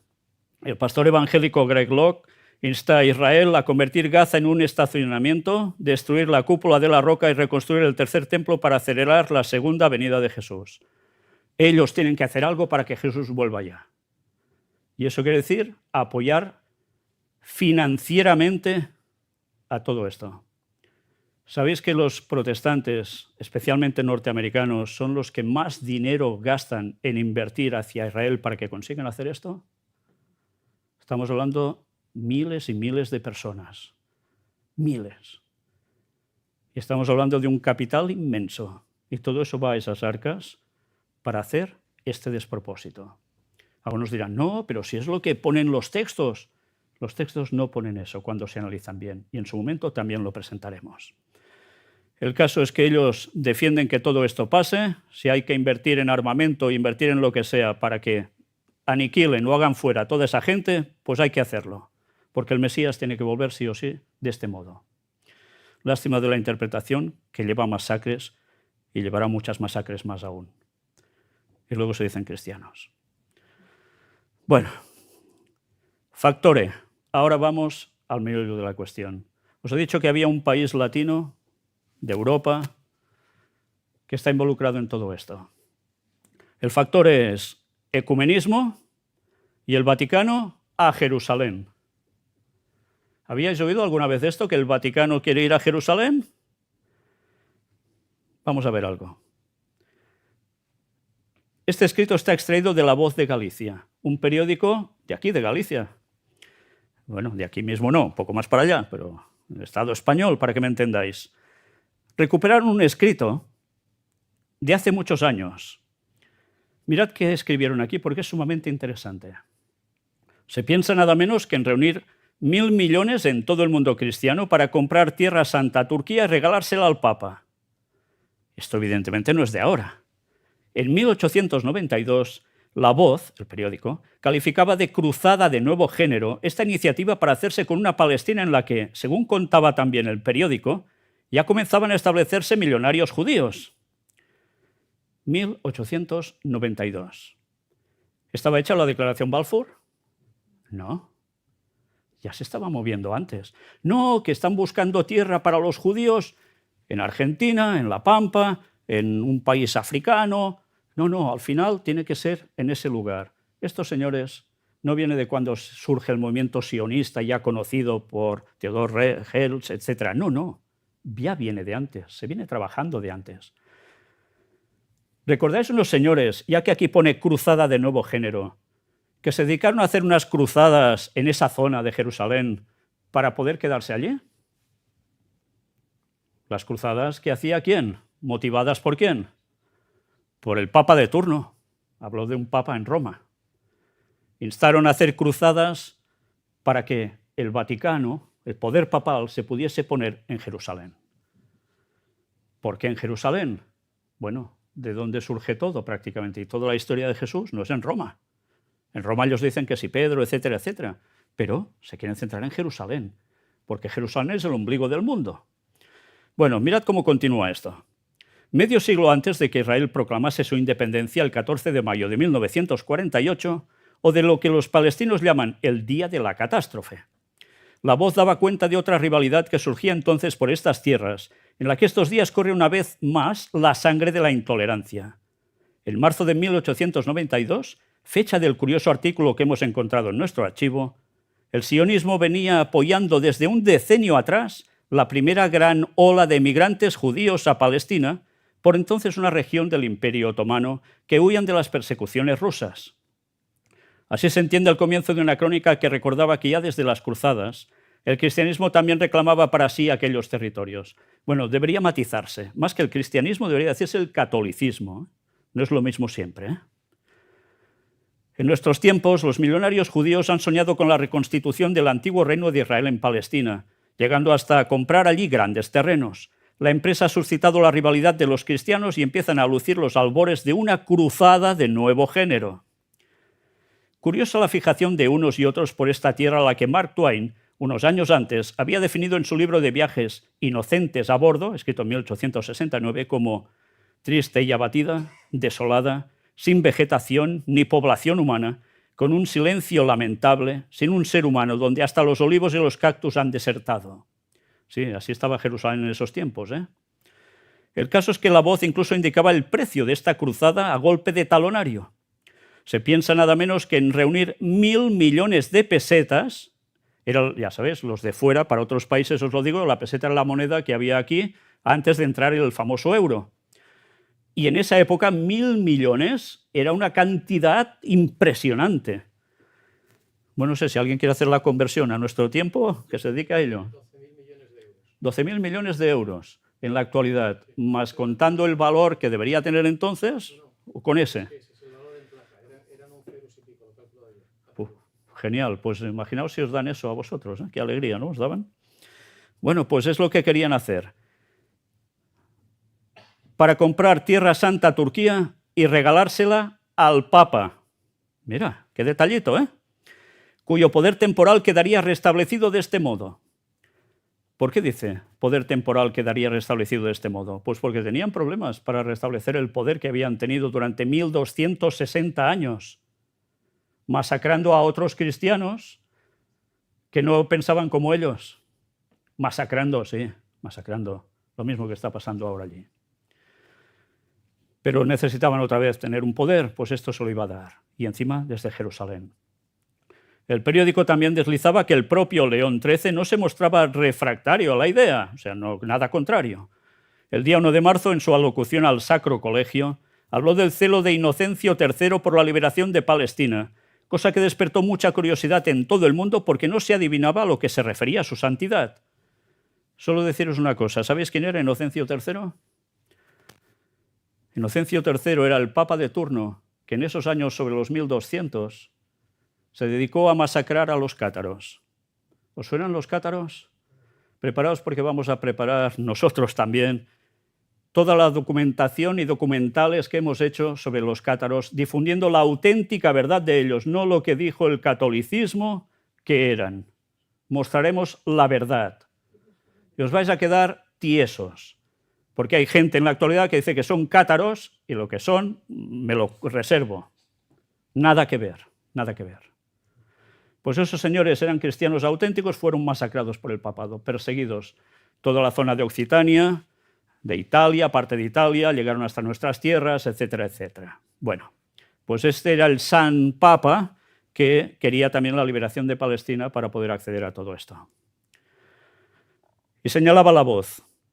El Papa ha recordado que la idea dominante de Colón, al marchar en busca de su nuevo mundo, fue la de procurarse tesoros para el rescate de la tumba de Cristo. Vaya, qué viajecito hizo Colón entonces, ¿no? ¿Para qué? Bueno, esto es una época de antaño, siglo XIX, ya veis cómo estaba Jerusalén. Nada que ver con ahora, ¿eh? El artículo revelaba también que ya había comités constituidos para realizar la idea. Es probable que antes de mucho el mundo católico se vea inundado de circulares y de invitaciones para que cada cristiano contribuya con su óbolo a los 1.000 millones de pesetas que se necesitan. Y hasta no parece difícil que se funde una orden especial encargada de solicitar y recoger fondos. Vaya, qué cosas, ¿eh? El sultán sin reparos, la ventaja que tenemos de conocer cómo fue la historia de Palestina desde entonces hasta la actualidad, nos permite sonreír con la ingenuidad de algunos párrafos de la crónica. Los apuros financieros del Imperio Otomano, continuaba esta, son un aliciente para confiar en que el sultán no tendrá mucho este reparo en ceder a la Palestina a cambio de la magnífica cantidad que se proyecta ofrecerle. Estaba en momentos críticos el Imperio Otomano, ¿eh? Y el dinerillo, mira, les podía ir bien. Créese, por otra parte, que las grandes potencias verían con gusto esta nueva manera de neutralizar una región importante del territorio turco, porque estaba bajo territorio turco.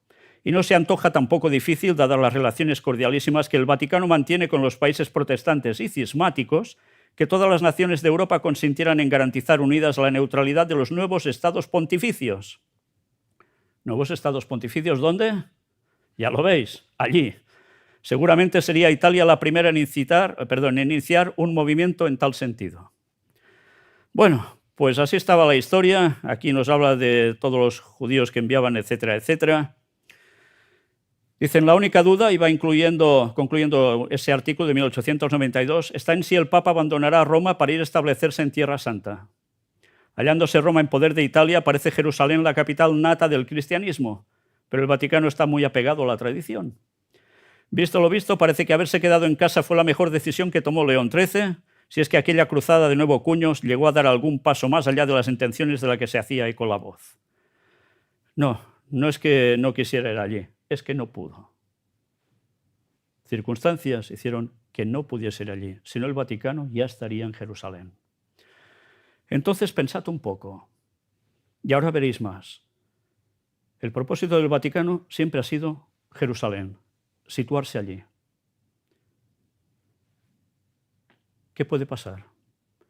Unos dicen que allí van a levantar el tercer templo de Jerusalén y son judíos. ¿Los judíos son cristianos? No. ¿Os empezáis a oler algo? ¿Algo que puede llegar a pasar? Sigamos.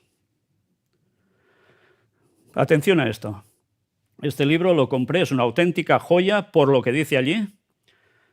No es que os lo recomiende precisamente para que lo leáis, porque para mí es un desastre, pero esta parte me importaba muchísimo. Breve historia del pueblo de Israel. Profecías cumplidas. Benjamín Martín Sánchez, ¿quién es? Profesor de Sagrada Escritura y canónigo de la SI Catedral de Zamora, por tanto, es un señor católico, de nombre. Escribió esto hace ya unos años. ¿Y sabéis sobre qué escribió? Fijaos bien, él describe esto así. Sabemos que el Salmo 110, el Mesías es a la vez rey y sacerdote. Mientras que en el texto de Zacarías, otro texto bíblico, se reparte la realeza y el sacerdocio entre dos personas distintas, las que sin duda serán, fijaos, dice, serán, o sea, lo da por hecho, vicarios de Cristo. ¿Vicarios? ¿Quiénes son vicarios? ¿Sabéis que el nombre del Papa, un título especial, era Vicarius Filii Dei, vicario hijo de Dios? Bueno, uno en lo espiritual y otro en lo temporal. Por tanto, en aquella época habrá, fijaos, está hablando en futuro para su tiempo, habrá un nuevo David y un nuevo pontífice o papa que tendrán su residencia en Sabadell, en Jerusalén. Lo da como profecía, según entiende él, por esos textos. Un papa en Jerusalén. ¿Al lado de quién? De un Mesías. También el profeta Ageo nos habla de los dos que serán supremas potestades en el reino de Cristo, y esto sucederá después que Dios haya trastornado los tronos de los reinos y destruida la fuerza del reino de las gentes. ¿Sabéis qué quiere decir esto? Que viene una crisis de agarraos y no meneaos. ¿Me entendéis bien? Es lo que nos van a montar. El Zorobabel histórico, que no fue más que un gobernador de Judá y tributario de los reyes de Persia, no es más que una figura pálida del que un día será el Zorobabel escatológico, o sea, de profecías en cumplimiento futuro. Y mirad qué dice en este apartado: Jerusalén será la capital del mundo. Los profetas Isaías y Miqueas nos dicen que al fin de los tiempos Jerusalén será el centro de las naciones. En ella y sobre un monte muy elevado estará construido el futuro templo donde el Señor será adorado y reconocido como Dios de toda la tierra. Y atención a la frase: y todas las naciones acudirán a él y llegarán muchos pueblos y dirán: venid, subamos al monte del Señor, a la casa del Dios de Jacob. Él nos enseñará sus caminos e iremos por sus sendas, pues de Sión saldrá la ley y de Jerusalén la palabra del Señor. Él juzgará a todas las naciones. Por tanto, ¿cuál es su objetivo? Jerusalén. Ellos entienden por profecía que habrá un papa que por circunstancias irá a parar a Jerusalén. Y hay unos que quieren levantar un templo para que aparezca el Mesías. Y ellos entienden que algo habrá donde se podrá sentar el papa junto a este Mesías. Curiosamente hay un texto bíblico que dice algo sumamente interesante. Se sentará en el trono, en el templo de Dios, como si fuera Dios, haciéndose pasar por Dios. Sí, el anticristo. Hay el anticristo por excelencia, por antonomasia, pero hay otro anticristo. Y es todo un sistema. Esto también algún día lo trataremos y os vais a quedar tiesos, porque normalmente eso nos lo van a contar. Por tanto, va a aparecer alguien haciéndose pasar como si fuera Cristo. Aparte de otro que estará también haciendo como vicario de Cristo, que es el Papa. ¿Y quién puede hacerse pasar por Jesús? ¿Alguno de vosotros puede hacerse pasar por Jesús? ¿O yo? No colaría, ¿eh? Seguro. Pues ¿quién será el que haga eso? Ya lo veremos. Ahora os muestro solo algo para que os deis cuenta cómo el papado ha ido trabajando para ganarse a los judíos. Ya sabéis que antes parecían totalmente reñidos, ¿no? Declaración Nostra Aetate, y resulta que empiezan a acercarse un gran movimiento de judíos con católicos, mejor dicho, de católicos con judíos, etcétera, etcétera. Algún día hablaremos en profundidad del origen de la Iglesia Católica. No deberéis ir muy lejos de todo esto. Todo en su momento. Pero el Papa que abrazó a Israel, bueno, era Juan Pablo II. De hecho, desde el Concilio Vaticano II, en 1965, se fue trabajando para ganarse no solo a judíos, también a cristianos protestantes y ortodoxos. Católicos, ya sabéis que están divididos en católicos romanos y los ortodoxos. Bien, pues también ganárselos a todos. Si hubiese seguido todos los pasos que ha hecho el papado durante todos estos años, cosa que un servidor ha hecho, y créeme que es una paliza tremenda, pero es necesario para ver por dónde va todo, os daríais cuenta que están trabajando para ese ecumenismo interreligioso, para que todos vayan de la mano y también ganarse a los judíos. Y a los judíos se los van a ganar sí o sí. Sí o sí. Y va a ser a base de castañazos que va a haber en la zona. Ya me entendéis cuando digo castañazos, ¿no? Pero también porque va a pasar algo sobrenatural. Y va a ser esa aparición de ese personaje que se hará pasar por el Mesías. Todo eso ya lo iremos viendo en su momento. Pero ellos se acercan a esos hermanos del Arca de la Alianza. Antes hemos hablado del Arca de la Alianza, ¿la recordáis? La que buscaba Indiana Jones. Vale, pues os vais a quedar tiesos con eso. La paz con los judíos es indispensable para allanar el camino de una futura reunificación cristiana. Claro, católicos protestantes están todos divididos, esto no puede ser, hay que ir juntos de la mano porque dicen que el cristianismo es una vergüenza que estemos separados. Bueno, pues todos bajo un mismo paraguas es lo que están buscando, eso sí. Tiene que haber un líder, ¿cómo no? Y sabéis quién va a ser el líder, ¿no? Un señor que suele aparecer vestido de blanco y que no es que sea del Real Madrid que yo sepa. Bueno, o quizás sí, yo qué sé. Bueno, pues cuando eso pase, conseguirán la unión de todos. Bueno, me salto ya alguna cosa y atención a esto. Este escrito es del 11 de octubre del año pasado. Ante crisis en Israel, el Patriarcado Católico de Jerusalén pide preservar status quo de santos lugares. Mirad la declaración. Lo veis marcado en rojo. El continuo derramamiento de sangre y las declaraciones de guerra nos recuerdan una vez más la urgente necesidad de encontrar una solución duradera y amplia al conflicto palestino-israelí en esta tierra, que está llamada a ser una tierra de justicia, paz y reconciliación entre los pueblos. Pedimos a Dios que inspire a los líderes mundiales en su intervención para la implementación de la paz y la concordia, para que Jerusalén sea, ¿qué? Una casa de oración para todos los pueblos. Anda. La cúpula vaticana está diciendo lo mismo que los judíos. Y está hablando del mismo lugar. ¿Qué cosas? Bueno, ¿por qué será? Volvemos al escrito del Instituto del Templo. ¿Qué decían los judíos? Únase a nosotros mientras trabajamos juntos para hacer de Hashem una casa de oración para todas las naciones o pueblos o gentes. Qué extraño, ¿no? Van en un paralelo continuo a converger en el mismo lugar. ¿Qué cosas? ¿Aún no pensáis que está haciendo una cosa y otra para que vayan de la mano? ¿Será que es que en verdad estaban tan divididos? ¿O será que hay un origen común en todo? Ya lo veremos en su momento. Mientras tanto, colocarán estatua gigante de Jesucristo en Jerusalén. Con los rayos del sol refleja una belleza, etcétera, etcétera, todos impresionados, una gran estatua. Indicando el perdón, la bienvenida a los demás, son la forma de construir puentes de reconciliación y amor. El Mesías, va a ser esto, pues ya están preparando el terreno. El Papa abraza a un israelí y a un palestino víctimas de la guerra de Gaza. Qué bonito, ¿eh? Qué bonito. Y son los que están trabajando para que haya lo que hay allí, para conseguir su objetivo de pasar el Vaticano a Jerusalén. Ah, qué bonita es la fachada, ¿eh? Qué bonito es el teatro. Teatro y del bueno, que diría alguno, ¿eh? Pero mira por dónde el mundo se lo traga. Mirad este escrito. Advent Review and Sabbath Herald. Publicación norteamericana del año 18 de mayo de 1862. Esta era la fecha. Estad atentos a este escrito de 1862, repito. Aquí un poco ampliado. Está en inglés, evidentemente. Mirad qué escribió este intérprete de las profecías en ese tiempo. ¿Trasladará el Papa el asiento papal a Jerusalén?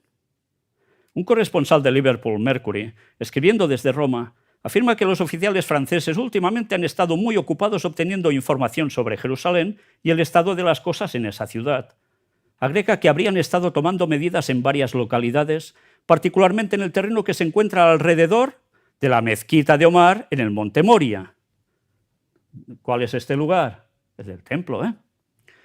Desde Jerusalén habrían ido a Hebrón, Gaza y otros puntos con el mismo propósito. También se informó actualmente de que un cuerpo de tropas francesas llegaría en breve a Jerusalén, mientras que otro estaría estacionado en Jaffa y un tercero en el Monte Carmelo. En Beirut, os suena, ¿no? Tal como está el panorama en Beirut ahora, en el Líbano, dice, los oficiales franceses afirmaron abiertamente que su gobierno no tenía intención de retirar la fuerza enviada pero que estaban a punto de emplearlos en breve en una nueva y muy diferente misión a la que aparentemente habían venido. Los franceses también se emplearon activamente en la construcción de una carretera desde Ciudad Santa, Jerusalén, a Damasco, a lo largo de la cual erigían casas a ciertos intervalos. Atención ahora. Se dice que un plan como el que muestra esta inteligencia está en curso de desarrollo. Apunta a la realización del plan favorito de Pío IX, o sea, Pío IX o noveno, de trasladar la sede del papado a Jerusalén. Vaya, datos históricos del momento. ¿Viene de ahora ese interés en ir a Jerusalén? Va a ser que no. ¿Y harán todo para que eso suceda? Va a ser que sí. Pero él añade, ¿no es significativo el artículo anterior tomado en relación con Daniel 11:45? Y ahora diréis, ¿y eso de Daniel 11:45 qué es? ¿Sabéis qué es Daniel 11:45? Ni idea, ¿no? Os hago una breve reseña. Es un texto, es este. Está escrito hace 2600 años. Lo escribió Daniel, un hebreo, en Babilonia, en la corte de Babilonia.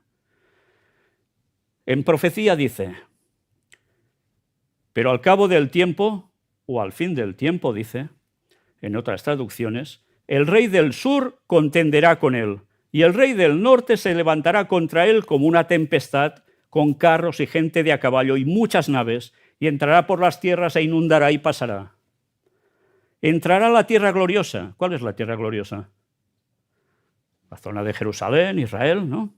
Y muchas provincias caerán, mas éstas escaparán de su mano. Edom y Moab y la mayoría de los hijos de Amón. ¿Sabéis qué zona es esta? Si ahora cogéis un mapa de estos tres pueblos, para que me entendáis, resulta que son exactamente Jordania. Está hablando de una profecía del fin del tiempo, ¿eh? No de sus tiempos de hace 2600 años. Extenderá su mano contra las tierras y no escapará el país de Egipto. Y se apoderará de los tesoros de oro y plata y de todas las cosas preciosas de Egipto, y los de Libia y de Etiopía le seguirán, o sea que también recibirán castañazo. Pero noticias del oriente y del norte lo atemorizarán y saldrá con gran ira para destruir y matar a muchos. Y diréis, ¿pero qué me estás contando aquí? Que no me entero de nada, ¿no? Bueno, algún día haremos una conferencia específicamente de todo esto. Os vais a quedar, y os lo digo en serio, alucinados. Una situación. Os he dicho que Edom, Moab y Amón actualmente es Jordania, ¿no? Y esto que va a pasar en esa zona dice que habrá noticias del oriente y del norte que lo atemorizarán. Poneos desde la perspectiva del profeta. Él habla centrado en Jerusalén, en Israel, para que me entendáis. ¿Quién puede haber al norte y quién puede ir a estar en el oriente? Que les genere un malestar, unos problemillas. ¿Qué hay al norte en la actualidad que está liando un panorama también de guerra? Rusia. ¿Y al oriente quién se prepara? Irán está en el lío, pero China. ¡Qué casualidades!, ¿no? Escrito 2600 años y te dice esto. Bueno, ¿esto qué es? Pero atención a esto, porque dice que a destruir y matar a muchos, ¿eh? Va a ser un enfado brutal que va a arremeter una guerra. Y plantará las tiendas de su palacio entre los mares y el monte glorioso y santo. Los mares, ¿sabéis qué mares se hacía referencia? Mar Mediterráneo. ¿Y qué otro mar hay? A la derecha, el Mar Muerto. Israel está en esa zona, ¿no?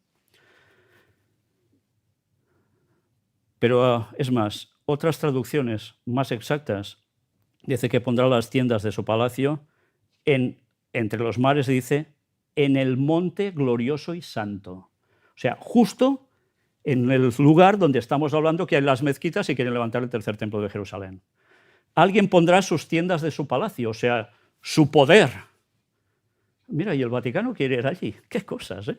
Es que son unas casualidades, ¿eh? Pues resulta que dice, mas llegará a su fin y no tendrá quien le ayude. ¿Os dais cuenta de qué está significando esto? Pues de todo esto hablaremos con detalle en alguna otra conferencia. Y ya os digo que ya podéis traer mapas, podéis traer historia, y cuando salgáis mirad algo que está allí, donde pone nuevo orden mundial. Y recordaréis un episodio que se vivió un famoso 11 de septiembre, Diado de Cataluña, sí, y nacimiento mío también, pero de 2001. Y luego veremos, partiendo de este texto, cómo alguien lo clavó con una precisión increíble, que nos habla de algo pasado reciente, que nos está hablando de este presente y que nos habla de un futuro sumamente próximo, como estamos viendo, ¿eh? Todo en su momento. Mírate esto también. Lo escribió otra persona, alguien que nació en 1895, murió en 1986, basándose en ese mismo texto. Este señor que cita aquí, Edwin R. Thiel, escribió algo que hubo unas personas en Latinoamérica, perdón, en Interamericana, en esa zona, en 1965. Bueno, os muestro la página de donde lo extraí, para que lo veáis en grande. Comenta ese texto. El versículo 45 de plantará las tiendas de su palacio entre los mares. Traducción americana dice de la Biblia, y asentará su pabellón real entre el mar y la montaña gloriosa y santa. Si la potencia aquí bajo discusión es el papado, mirad, había gente, que vaya gente, de estudiosa tenía un rato y de desacertados no iban nada. Bien podría hacerse la pregunta si existe la probabilidad que alguna vez salga de Roma. En contestación, se puede decir que la intranquilidad actual en la Europa podría resultar fácilmente en una situación en que sería necesario que el papado tuviera que trasladar su sede a algún otro sitio que no sea Roma. Recordad los años en que escribió esto, Había una cierta situación en Europa. En efecto, el rumbo que van tomando los acontecimientos parecen indicar que es solamente una cuestión de tiempo hasta que el Papa se vea obligado a abandonar ese país. ¿Pasará algo así?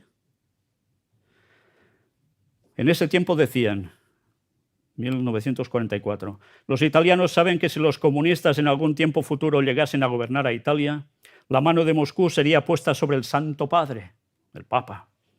El vicario de Cristo sería expulsado de Roma visto que no podía quedar en una posición de sujeción. Esto lo escribió William Cebollet. Nótese también lo siguiente de una editorial de uno bien versado en el rumbo de los asuntos católicos. Llegó a escribir: era de veras un espectáculo raro ver al Papa Pío XII rogando públicamente al mundo el 22 de diciembre pasado por la protección contra su propio pueblo italiano católico. El temor es muy grande, tanto en Italia como en América, que el aumento rápido del anticlericalismo en la Italia pueda llevar a un esfuerzo de expulsar al Papa de Roma. Fijaos, ellos basados en esa profecía hacían interpretación para su momento porque creían que ese momento se acercaba y dice, si no, será una cuestión de tiempo que algo así pueda llegar a pasar. Pues estos señores no van tan desencaminados viendo el panorama mundial de ahora. Pero en fin, ahora os he lanzado unas ideas, ya lo desarrollaremos en su momento. Pero no hoy, que si no, no vamos ni a dormir. Jamás se apoya en Rusia para abordar el alto el fuego tras la muerte de Sinwar, mientras Israel continúa descabezando a Hezbollah. ¿Qué extraemos de aquí? Atención a esto. Posteriormente, el ejército israelí ha indicado que los objetivos bombardeados son complejos de mando y control de varias unidades militares de la organización terrorista Hezbollah, incluida la sede de la unidad Frente Sur. Hezbollah promovió actividades terroristas contra los ciudadanos del Estado de Israel y las fuerzas de defensa de Israel desde estos complejos, ha argumentado. En este sentido, ha sostenido en un comunicado que... ¿Qué población cita ahora? Tiro. Es un centro de gravedad significativo del grupo y, por tanto, ya sabéis lo que le toca, ¿no? Perdón.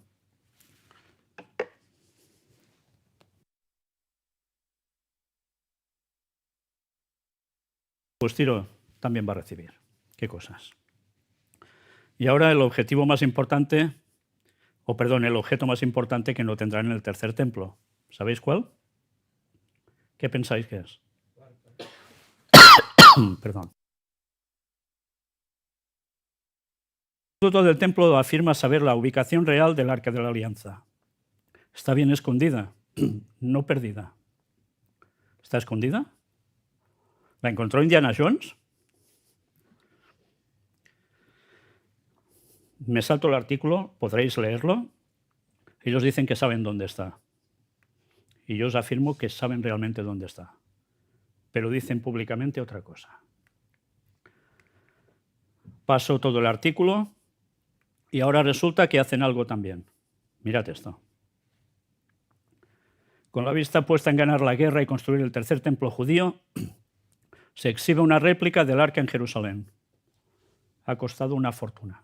Ha habido un señor que lo ha pagado, oro macizo. Porque dicen que pronto tendrán su tercer templo y mira por dónde pondrán el arca. Me salto esto.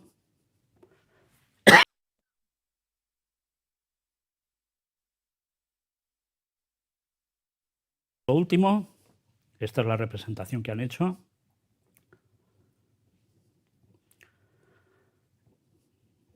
Y ahora la sorpresa. Esto es parte del decorado que le han hecho.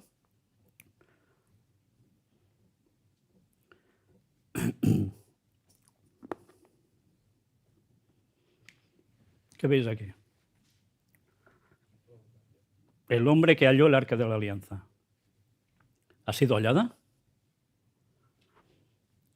Pues este va a ser el próximo tema que vamos a presentar. Ron Wyatt, este hombre aficionado a arqueología de Estados Unidos, encontró el arca de la alianza. 1982. Era un tiempo especial, un tiempo en que se hacía una película. Justo en esos momentos. Indiana Jones en busca del arca perdida. Este hombre sí encontró el arca. Y preparaos bien, porque este hombre ya ha muerto. Murió de cáncer. Pero yo puedo afirmaros que este hombre no mintió. Y ya os explicaré en la próxima conferencia el por qué os puedo decir esto. Pero ahora vamos a hacer algo. Vamos a pasaros la información de la próxima conferencia que tendremos el día 9 de noviembre. Y vamos a tener a alguien aquí entre nosotros sumamente especial que va a hablarnos de este descubrimiento. La viuda de este señor. Será traducida, porque ella no habla español, vendrá con su actual esposo que ha seguido investigando lo que encontró su marido y otras cosas que encontró, algunas de las cuales nosotros tenemos expuesta ahí. Y que os vais a quedar, antes os he dicho, tiesos, pues verdaderamente os vais a quedar tiesos. Si queréis asistir, ya lo sabéis, nos llamáis o os tomamos el nombre para que tengáis la asistencia asegurada y si no os presentáis aquí y ya está. Ahora os vamos a pasar la promoción para que veáis de què va esto. Per primer cop a Europa des dels Estats Units, Marinell i Randall Lee, documentadors de les troballes arqueològiques de Ron Wyatt. Dissabte 9 de novembre a les 17 hores, el major descobriment de tots els temps, l'Arca de l'Aliança, el que mai t'explicaran a les notícies. Sala de conferències i museu El Gran Engany, Narcís Blanc 11, Girona. Aforament limitat a 99 persones. Telèfon 678 64 22 63. Pues ya lo sabéis, si queréis asistir, venid. Os aseguro que no os va a defraudar. Hace pocas semanas estuvimos en su casa en Estados Unidos, estuvimos entrevistándolos. Realmente nos contaron unas cosas, sabíamos muchas, pero aún había cosas que desconocíamos. Y realmente es impresionante. Solo os digo una cosa, el gobierno de Israel sí que sabe dónde está el arca, lo sabe. Pero se hacen, como se dice aquí, el longhi, el sueco. No saben nada. Creen que dicen que está por allí y tal. No la pueden extraer. Veréis el porqué.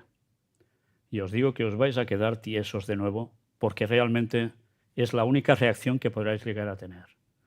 Y os aseguro que lo que van a contar es plena verdad. Y os lo puedo afirmar con todo mi corazón. Dicho eso, nosotros terminamos aquí la conferencia. Si queréis alguna cuestión, alguna pregunta, luego a la salida en la zona del museo, pues voy a estar allí por si queréis. Y una pequeña sorpresa. Ahora que terminamos, y es la inauguración del local, aquí detrás tenemos un pica-pica. Todos los que queráis engordar un poquito, pues ya lo sabéis. Así podéis hablar lo que haga falta. Y otra cosa más. Allí de atrás hay una serie de libros que escribió mi hermano, Josep Sant Vicenç. Es un resumen de unas primeras conferencias que hice hace muchísimos años, pero con un contenido impresionante que tiene que ver ya con todo esto. Y bueno, están a la venta 10 euros, hay un lugar para donaciones. Ya habéis visto que nosotros no os cobramos nada por venir aquí. Todo esto ha sido con los recursos propios que todos hemos ido poniendo para que podáis aprender estas cosas que el mundo necesita conocer, porque vaya cosas nos están preparando y debemos conocerlas para estar listos. Si queréis, allí está. Si no, no pasa nada. Pero sí podéis ir a comer. Gracias por vuestra atención, gracias por venir y hasta pronto.